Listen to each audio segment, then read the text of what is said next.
Run.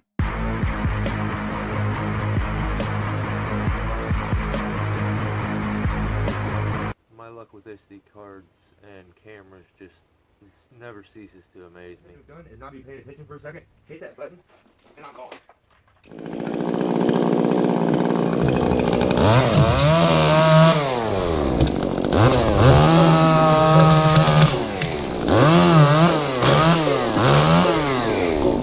You got this shit knocking.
Denied.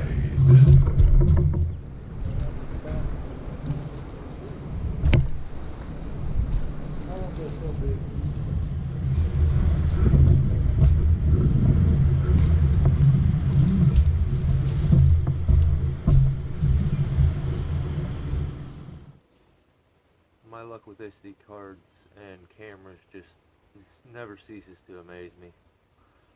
The SD card or the camera froze, and I lost all the footage from this point on until I got down and I switched out the camera, battery, and SD card and all that stuff.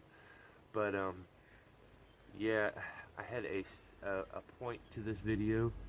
I had something happen, an accident, while I was working, and it wasn't anything that got me hurt, just really shook me up. So since I don't have the footage, the best thing I can do is reenact it as best as I can. So, I mean, when I realized I didn't have the footage, I just wanted to trash all these videos for this series, because the point that I was trying to make isn't there now. So, in the sake of keeping the content, I have to do this. So, we'll go over here and do that. Okay, so there was a few that commented in the comment section and were pretty pissed that they didn't get to see an accident or whatever their point was. They wanted to learn from my mistakes, is the quote. So there's a group of people that I really feel like I kind of owe it to, since I told them, well, yeah, there is something to learn from it, but you got to give me some time to edit it, get it together. So for those few, this is really specifically for you. I think my normal everydays would be fine with just the content, but here we go. So, I had my saw. I don't have my hand saw on me, but I don't need it for this. I was tied in to the top with the rope wrench and the zigzag. So I got all the way to the end, got towards the last few pieces of the top. Put this down because I want to prove a point here. So I get down to the base, the last few, and I go. I kept finding myself doing this all day. I kept passing my saw through. Okay, this little thing here, and then cutting. That's horrible. That's the lesson I personally for myself to learn, is this is not, if you're going to do this and you want to switch hands, you do it over the top of your stuff. Go over the top. Because if I'd went over the top, this would have been fine. I'd had no issues. But I kept finding myself, I don't know why I was doing this so much. I was passing my saw through, and that's the reason I have this recoil lanyard, is because, you know, I could get a super far reach. I can switch hands and still get a full reach. And I'm connected over on my right side. But I kept passing it through. And in the process of passing this through, my chain snagged my climb line. I went to go cut a little stub over here. And I cut my rope. I didn't notice it at first. I made the quick cut. I put my saw up. I did notice something fall. Looked red, but I thought my rope had tangled on something and it knocked loose at first.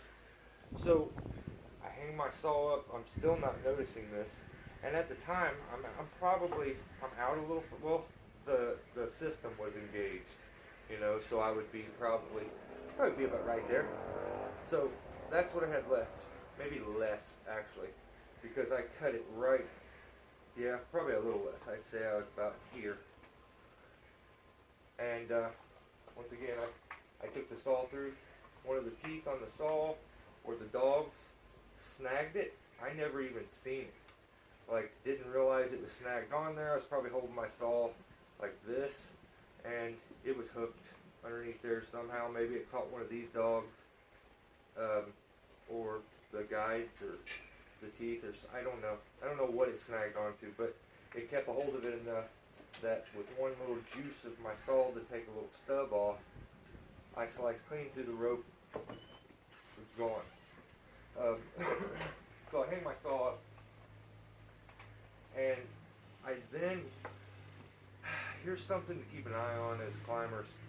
Any kind of fray should be like a flashing light of warning for a climber. None of your stuff should be frayed. So, I mean, my stuff isn't, so that's what kind of tripped me out there, is I instantly when I seen a fray, I was tripped out. I didn't know what to do. I was like, oh no. I just got my climb line, and I literally, all I would have had to have done is not be paying attention for a second, hit that button. Game over. It doesn't stop, nothing. So, it took me so long to feed this because this end's frayed. I had to do it with this other end, and it took me so long to feed that through upside down. I wish I would have made a better point or finished my point before I just did that, because I'm not putting it back in. So let's pretend we can do this. I was hooked up still,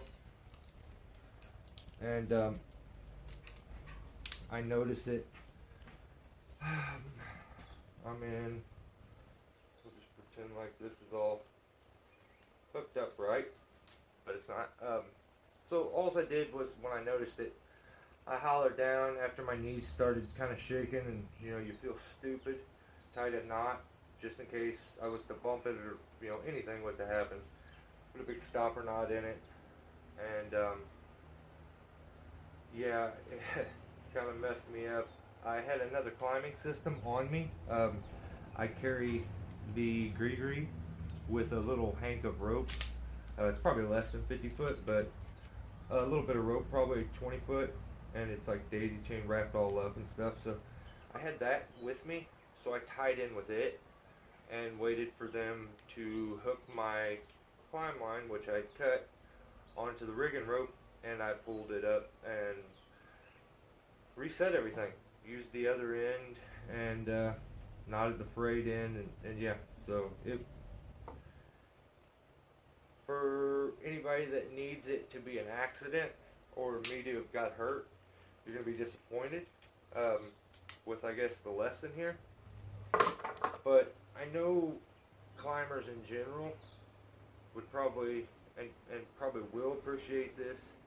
This is a flawed technique more than anything on my part that I want to kind of share and maybe keep somebody else from getting hurt.